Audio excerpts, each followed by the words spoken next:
Bonjour à tous, c'est Thomas de TSG Mex, et ça y est, ma fille aînée n'est plus un bébé, et son lit est devenu trop petit pour elle. Donc aujourd'hui, je vous emmène sur la fabrication d'un lit sur mesure pour elle. Vous allez voir, c'est encore toute une aventure, j'ai fait quelques erreurs en chemin, mais moi je suis super content du résultat. Allez, c'est parti. Donc on va commencer par mesurer et débuter la matière première en suivant le plan bien sûr. Donc pour tout ce projet, j'utilise que du bois de récupération, donc là c'est des chevrons que j'ai récupérés, et pour les pieds c'est un autre bois que pareil j'ai récupéré. Et stop. Donc là, c'est le moment où je fais la première grosse erreur, vous allez voir plus tard. Et comme je disais, c'est du bois récupéré, donc je fais attention qu'il n'y ait pas de cailloux ni rien qui traîne dans le bois. Et je vais dégauchir le bois et nettoyer une première face avec ce Stanley numéro 5. Ouh, joli copeau. Et ensuite, je fais la seconde face en prenant bien soin qu'elle soit perpendiculaire à la première que j'ai faite. Ouh, j'étais vraiment content des copeaux que j'arrivais à faire avec ce rabot.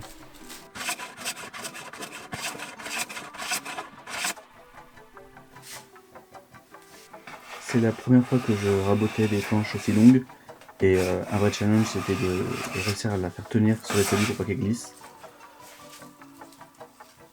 Et l'angle droit créé m'a servi de référence sur la scie sur table, afin de couper les poutres aux bonnes dimensions.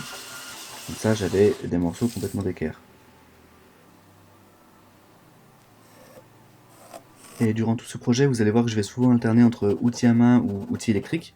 Et c'est tout simplement parce que je travaille souvent la nuit et je ne veux pas faire de bruit qui risquerait de réveiller mes filles. Donc là par exemple vous voyez voir, je fais la même action mais deux fois différemment. Donc là par exemple concrètement il devait faire nuit parce que je vais utiliser une scie pour couper ce tenon. Mais dans la séquence d'après, je vais tout faire directement à la scie à onglet. Donc l'ensemble de ce lit sera assemblé par tenon mortaise avec cheville à la tire. Et pourquoi cet assemblage-là? Tout simplement parce que déjà je voulais le travailler, et je voulais surtout une méthode qui pouvait me permettre de le démonter et remonter en fonction de mes besoins.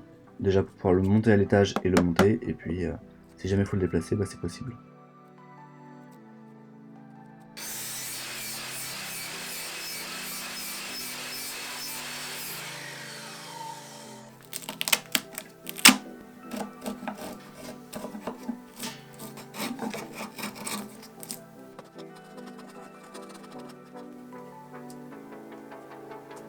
Une fois tous les tenons faits, je marque les mortaises.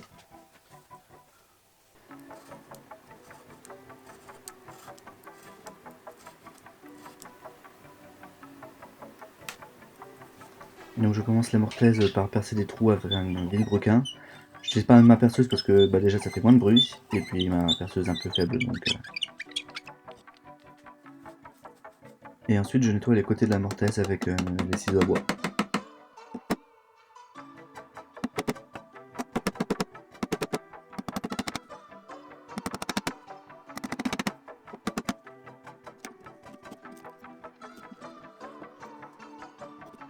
Je teste ensuite les premiers assemblages, si nécessaire je fais des ajustements, et une fois que je sais que ça passe correctement, je le marque et je les nomme, comme ça cette paire reste ensemble et je sais qu'elle fonctionne.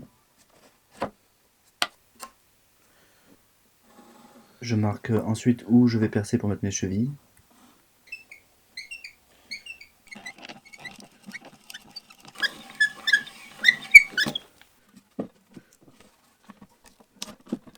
Je marque ensuite le centre du trou sur le tenon, et je décale vers l'intérieur du joint le trou, comme ça va vraiment faire l'effet qui va tirer le joint ensemble.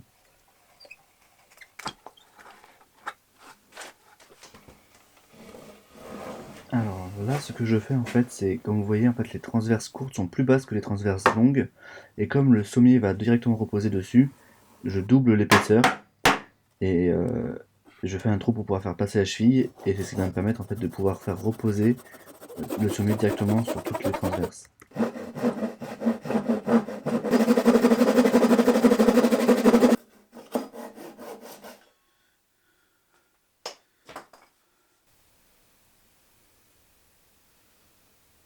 Et le temps que ça sèche, je vais couper mes chevilles, et pour ça j'utilise du tourillon de hêtre en 8 ou 10 mm, je ne sais plus, et je vais les tailler pour qu'elles aient une forme pointue d'un côté et arrondie de l'autre pour pas qu'elles éclatent lorsque je vais taper dessus.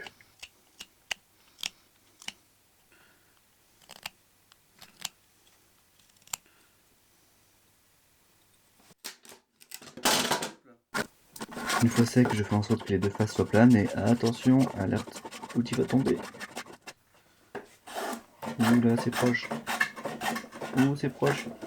Non, c'est bon, j'ai vu. Non, j'ai pas vu. Oh, ça va tomber. Attrape-le. Ah, c'est bon, sauvé. Ensuite, il est temps de poncer. Je suis pas un grand fan, mais bon, il faut le faire.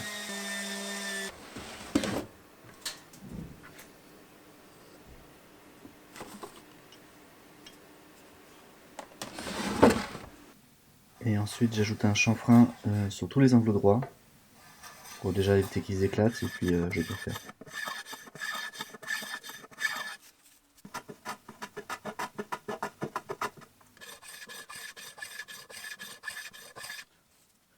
Donc là, je vais faire un premier assemblage, pas complet mais premier. Et vous voyez ici, l'effet de la cheville à tir, ça serre le joint ensemble et ça tient vraiment très très bien. Et une fois assemblé, il fallait que je teste.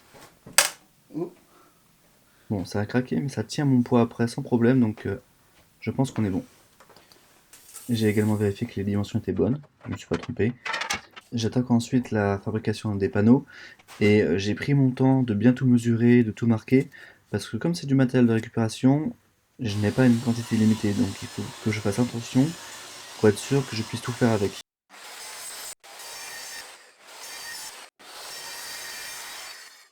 Donc entre temps j'avais démonté la structure pour avoir la place de tout couper, donc là je la remonte.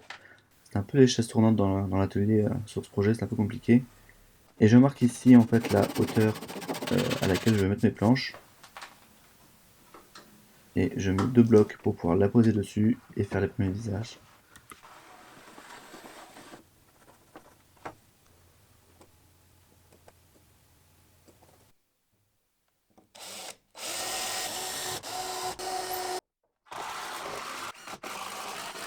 Donc voilà, c'est un process très simple mais qui fonctionne bien. Et c'est ce que je vais faire donc pour tout le reste du cadre. Donc marquer, percer, visser.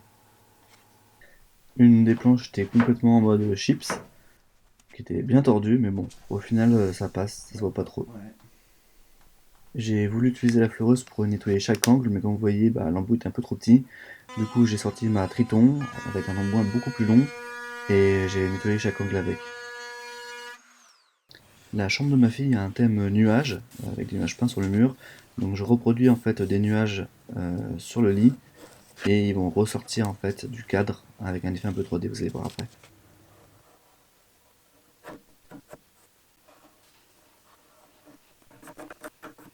Une des grosses difficultés pour ce projet, c'était en fait la place, parce qu'à chaque fois que je vais faire quelque chose, je vais tout déplacer.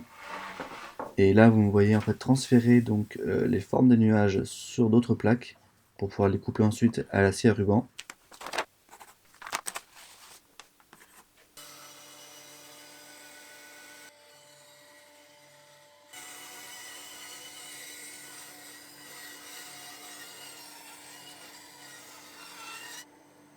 Et j'ai utilisé des limes pour affiner un peu la forme, nettoyer les contours.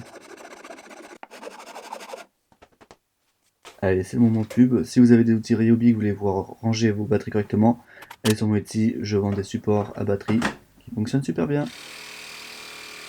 Donc avec la scie sauteuse, je coupe mais en laissant une bonne marge. Et en fait, ce que je vais faire ensuite, c'est utiliser ma défonceuse et les nuages que j'ai déjà coupés et fait à la bonne forme pour pouvoir nettoyer les contours ici du cadre. Bon, apparemment avant j'ai décidé d'ajouter un petit filet sur l'ensemble des formes.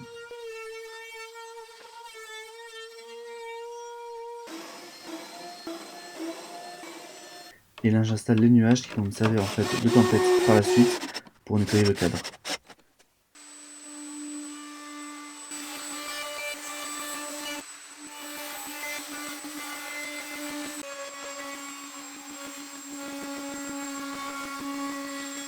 Il y avait certaines zones que la défonceuse ne pouvait pas atteindre parce qu'elle était trop grande. Et donc ça je les ai fait au ciseau et ensuite à la lime. J'ai ensuite utilisé de l'enduit pour boucher certains trous qui étaient présents sur certaines des planches.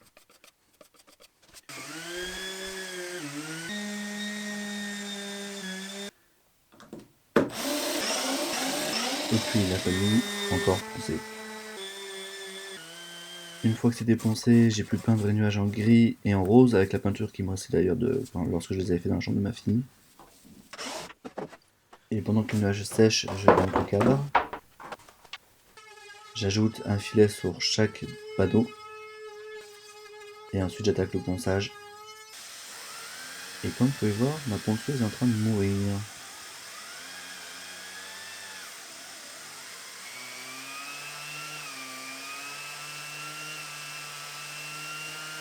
Bon, au final j'ai terminé à la main. Et pour terminer, c'était le moment de la peinture, donc j'ai passé vite parce que c'est pas très intéressant, mais j'ai fait 2 couches en blanc sur les pieds et les panneaux.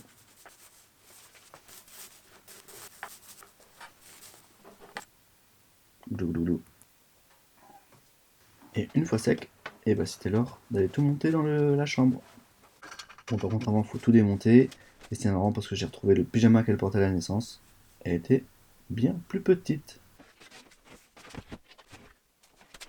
Et voilà, l'assemblage peut commencer. C'est peut-être la quatrième fois que je l'assemble. Donc on va aller assez vite. Donc il faut juste mettre tenon mortaise et puis les chevilles. Et ça tient tout seul. Bon, là je fais une erreur et je mets une transverse courte à l'envers. T'inquiète, je le vois plus tard et je le rectifie.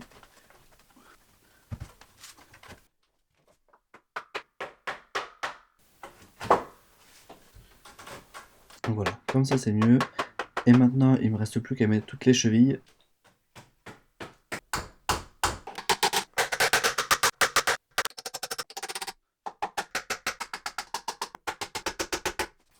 Et ensuite j'ajoute tous les panneaux avec des vis.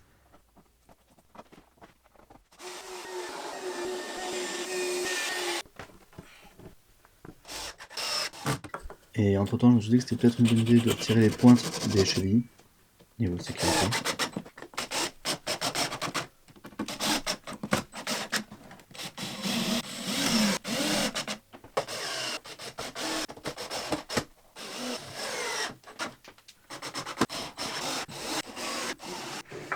Et il ne me reste plus qu'à visser les lattes en place. Et ça sera terminé.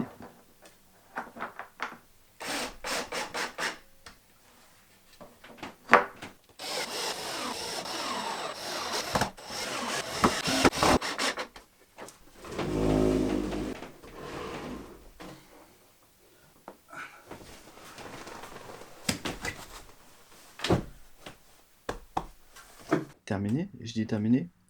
Bon, en gros, là, ce que je dis, c'est qu'en fait, le lit est un peu haut. Et pour résumer, je me suis trompé dans les plans. Lorsque j'ai coupé tout à l'heure, je vous ai montré, j'ai coupé en fait les pieds à la hauteur maximale de l'ensemble du lit, alors qu'en fait, eh ben, il fallait couper 30 cm de moins, plus court, on va dire. Et donc, ce que je vais faire, c'est que je vais juste prendre une scie japonaise, un petit rabot, et tout nettoyer, enfin tout couper à la bonne hauteur, et ça sera terminé. We'll do that right now. We have to remove this perfect. I don't know Ouais, je me suis trouvé un peu débile sûrement. Franchement, un peu déçu de moi-même. Mais bon, c'est comme ça qu'on apprend.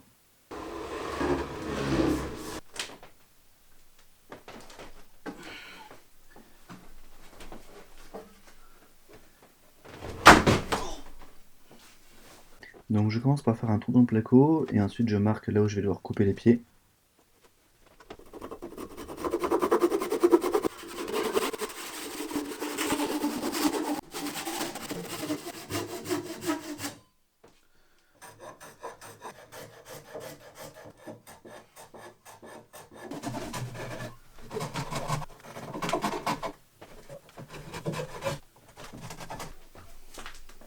Et les pieds sont coupés assez rapidement. Et au final, le lit est à une hauteur bien plus normale. Et c'est terminé. C'est quand même mieux. Il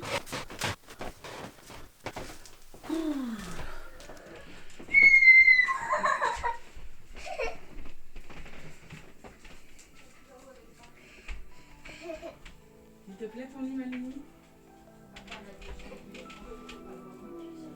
Bon, je pense que ma fille était contente. En tout cas, moi, ce projet, c'était un vrai challenge pour moi.